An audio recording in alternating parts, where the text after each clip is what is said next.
FSN Radio. It's all about what's next. Go to financialsurvivalnetwork.com and sign up for your free weekly newsletter. You'll also get 3 free reports. The Financial Survival Network.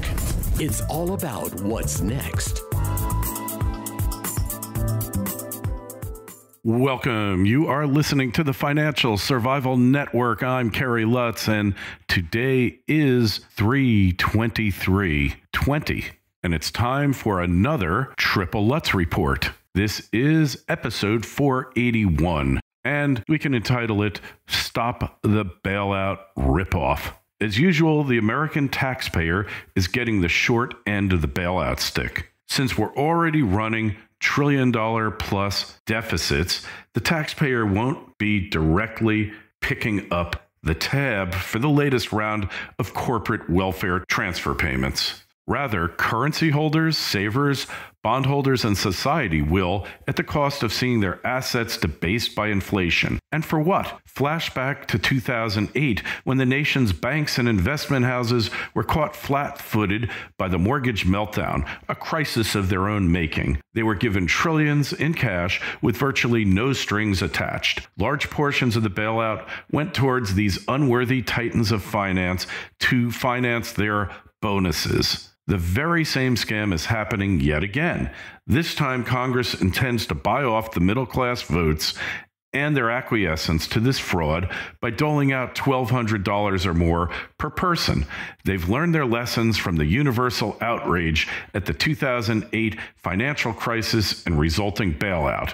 Wall Street got its rescue package, and the middle class was left to twist in the breeze. Worst of all, none of these banksters ever had to account for their malfeasance.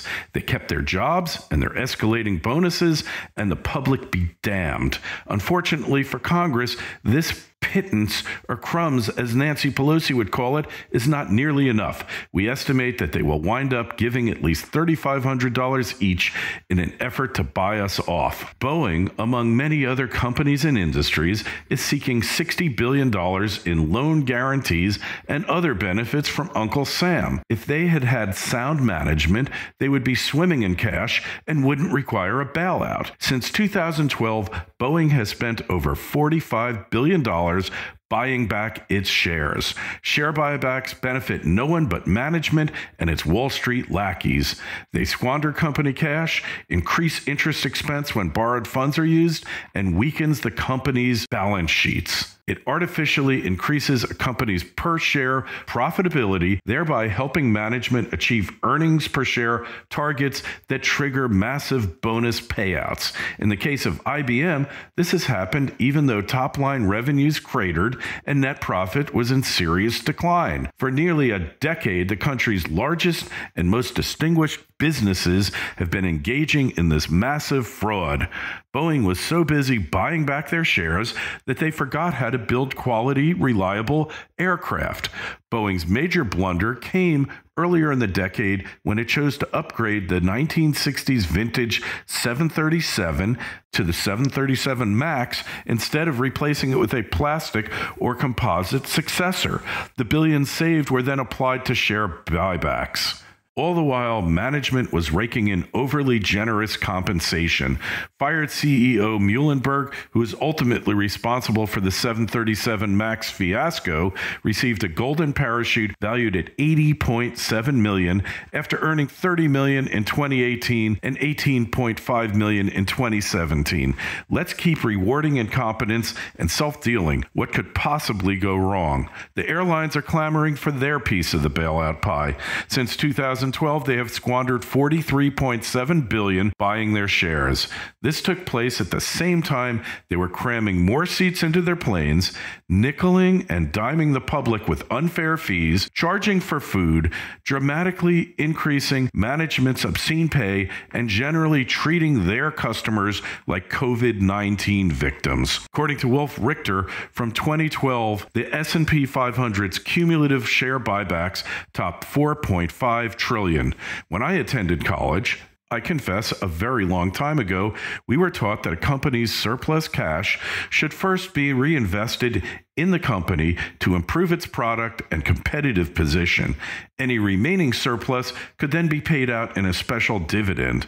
As a rule, companies' shares would never be bought back unless they were trading well below book value. We can quibble over the extent of the bailout and the eventual payments to average Americans, but we can't allow a 2008 repeat performance. Here's a running list of strings that need to be attached to any company bailout, whether by the U.S. Congress or the Federal Reserve. Please feel free to add to this list and pass it on to your corrupt congressman or senator or anyone else who you think might care. The Taxpayer Bailout Bill of Rights. Any company receiving government or Federal Reserve bailout must agree to the following. 1. Immediate termination of top 5 members of management who presumably got them into this mess in the first place. 2. Perpetual prohibition on all stock buybacks. 3. Permanent ban on all lobbying of federal and state governments. 4. Termination of all golden parachutes to senior management. 5. Withholding of management bonuses for 5 years. 6. Prohibition on linking management compensation to stock price. 7. Bonuses only allowed on increases in company profitability and free cash flow. That's the way that Warren Buffett does it, and it's worked for him. He's not looking for a bailout. 8. Cessation of all social welfare programs and benefits by company until loans are repaid. 9. 50% clawback of past 3 years of management bonuses. 10. No contribution or sponsorship of any political activities and a complete prohibition on payments to PACs.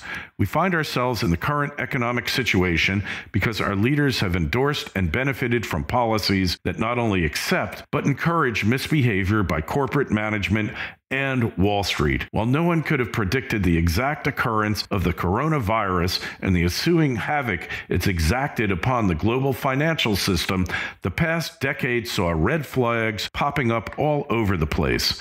While many of us were out there like Paul Revere sounding the warning, just go back and take a look at financialsurvivalnetwork.com and our dozens, hundreds, thousands of articles about it. We were often laughed at and ridiculed as doomers and financial Cassandras. Now is the time to rethink our entire government, economic, and legal systems before the next meltdown, which may well be the final one.